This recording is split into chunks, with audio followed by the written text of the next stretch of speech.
Magandang araw sa ating lahat.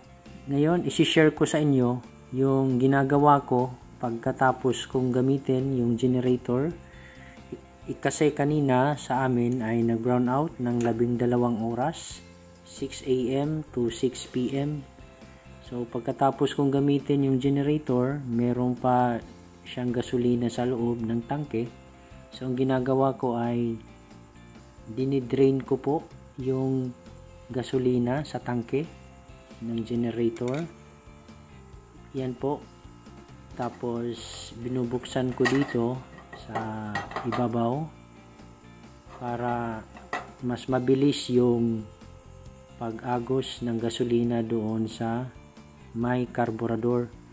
Ang purpose po niyan kung bakit kailangan i-drain ang gasolina sa generator ay para po hindi matuyo ang gasolina doon sa karburador at para hindi mabara yung daanan ng hangin at saka ng gasolina doon mismo sa loob ng karburador.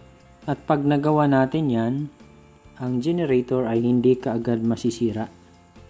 So, i-fast forward na natin itong ating video para hindi na masyadong magtagal. Anyway, nag-drain lang naman tayo ng gasolina mula dito sa generator. Ayan, titingnan ninyo, mabilis po ang agos dahil na fast forward po. Ganun. So, ayan. Ipakita ko sa inyo na nadi-drain talaga. Ayan. Meron na po tayong maraming gasolina na na-drain mula sa tangke ng generator. Bale, sinalin ko po yan doon sa isa pang container, tapos drain pa natin siya ulit. Ayan,